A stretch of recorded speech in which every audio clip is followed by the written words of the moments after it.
தக்காளி தயிர் பச்சடி எப்படி செய்யலான்னு பார்க்கலாம். இதுக்கு நான் ஃபஸ்ட்டு ஒரு தேங்காய் பேஸ்ட் அரைச்சிக்கலாம். நான் எடுத்துக்கிட்ட ஸ்பூனில் 3 ஸ்பூன் அளவு துருவிய தேங்காய் சேர்த்துக்கோங்க. தேங்காய் சேர்த்துட்டு கொஞ்சமாக சீரகம் சேர்த்துக்கோங்க. சீரகம் பார்த்திங்கன்னா ஒரு அரை ஸ்பூன் அளவு இருந்தால் போதும். போட்டுட்டு தண்ணி ஊற்றி இதை நல்லா மையாக இந்த மாதிரி அரைச்சி தனியாக வச்சுக்கோங்க. இப்போ குழம்பு செய்கிறதுக்கு பார்த்திங்கன்னா 3 ஸ்பூன் நான் எண்ணெய் சேர்த்துருக்கேன். எண்ணெய் நல்லா காயட்டும். எண்ணெய் காஞ்சதுக்கப்புறம் நம்ம கடுகு உளுந்து சேர்த்துக்க போகிறோம். சேர்த்துட்டு இது நல்லா பொரியட்டும். பொரிஞ்ச உடனேயும் நான் பெரிய வெங்காயம் சேர்க்க போகிறேன். பெரிய வெங்காயம் நல்லா பெரிய சைஸ் பெரிய வெங்காயம் எடுத்துட்டு கட்டமாக கட் பண்ணி இந்த எண்ணெயில் போட்டுருங்க. இப்போ இதை நல்லா வதங்கணும். வெங்காயம் நல்லா ஒரு முக்கால் பதம் நல்லா வதக்கி விட்டதுக்கப்புறம் நான் பச்சை மிளகாய் சேர்த்துருக்கேன். அப்புறம் பார்த்திங்கன்னா கறிவேப்பிலை சேர்த்துக்குவேன். இதையும் போட்டுட்டு நல்லா வதக்கி விடுங்க. பாருங்கள், இப்போ அடுத்து நான் கறிவேப்பிலை சேர்த்துட்டு இப்போ இதை நல்லா வதக்குறோம். வதக்கிட்டு இது கொஞ்சம் முக்கால் பதம் நல்லா வதங்கின உடனே தக்காளி சேர்க்க போகிறோம். தக்காளி பெரிய சைஸ் தக்காளியாக இருந்தால் 3 தக்காளி போதும். இதே மீடியம் சைஸ் தக்காளியாக இருந்தால் 4 தக்காளி போட்டுக்கோங்க. இந்த சைஸுக்கு கட் பண்ணி சேர்த்துக்கோங்க. கட்டமாக கட் பண்ணி தக்காளியும் சேர்த்தாச்சு. இப்போ வெங்காயம், தக்காளி, பச்சை மிளகாய் எல்லாம் நல்லா வதங்கணும். வதங்கிட்டு காரத்துக்குன்னு பார்த்திங்கன்னா இதுக்கு நம்ம மசாலா போடணும். இப்போ இந்த மாதிரி நல்லா வதக்கி விட்டுருங்க. மஞ்சள் பொடி அரை ஸ்பூன் சேர்த்துக்கோங்க.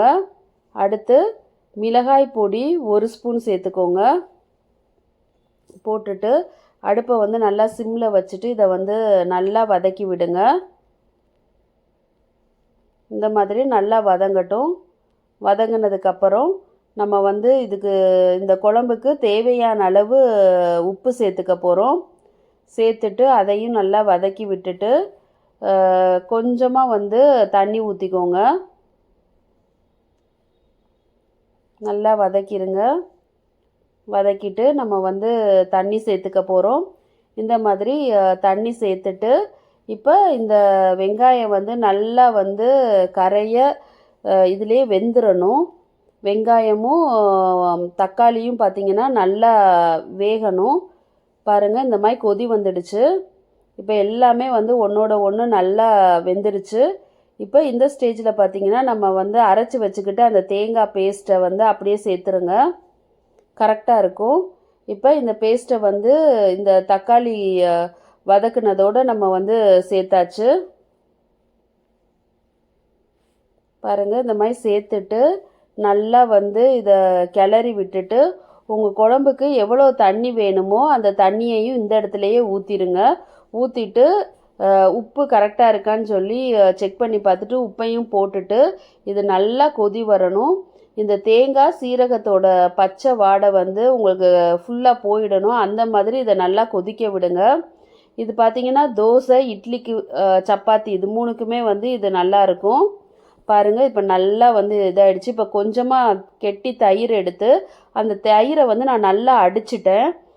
நல்லா பீட் பண்ணிவிட்டு கொஞ்சமாக ஒரு 2 ஸ்பூன் வர்ற மாதிரி நான் கடைசியாக சேர்த்து விட்டுக்கிட்டேன். தயிர் சேர்க்குறப்ப அடுப்பை அமர்த்திடுங்க. அடுப்பை அமர்த்திட்டு தயிர் சேர்த்துட்டு இவ்வளோ வேகமாக கரைச்சி எடுத்திங்கன்னா தக்காளி தயிர் பச்சடி ரெடி ஆகிடும்.